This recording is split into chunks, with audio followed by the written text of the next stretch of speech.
ในวันที่22มังกร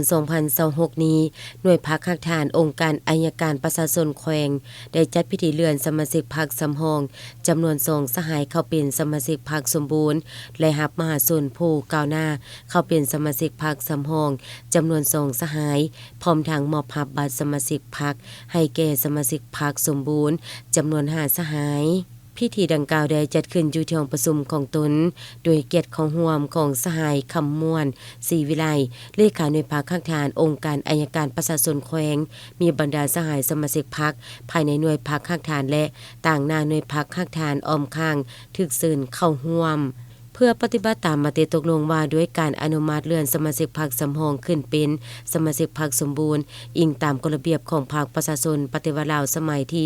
11หมวดที่1มาตรา2ขค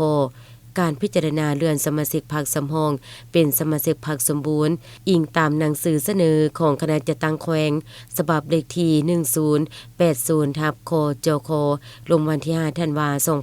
2025คณะประจำพรรคแขวงตกลงเห็นดีเลื่อนสมาชิกพรรคสำรองจำนวน2สหายเข้าเป็นสมาชิกพรรคสมบูรณ์และรับมหาชนผู้ก้าวหน้าจำนวน2สหายเข้าเป็นสมาชิกพรรคสำรองที่ขึ้นกับหน่วยพรรคคักฐานองค์การอัยการประชาชนแขวงซึ่งสหายดังกล่าวได้ผ่านการฝึกฝนหล่อหลอมตนเองและปฏิบัติหน้าที่เวียกงานที่ภาครัฐก็คือคันถึงมอบหมายให้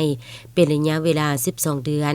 ตามระเบียบของภาคประชาชนปฏิวัติลาววังออกอย่างเข้มงวดพร้อมนี้ในที่ประชุมยังได้มอบรับบัตรสมาชิกพรรคให้แก่สมาชิกพรรคสมบูรณ์จำนวน5สหายในตอนท้ายยังได้รับฟังการให้ทิศนำจากสหายเลขาหน่วยพรรคคักฐานองค์การอัยการประชาชนแขวงซึ่งสหายได้ยกให้เห็นตนกำเนิดและภาระบทบาทในการสินำพาของพรรคประชาชนปฏิวัติลาวในระยะผ่านมาก็คือปัจจุบันให้แก่สมาชิกพรรคใหม่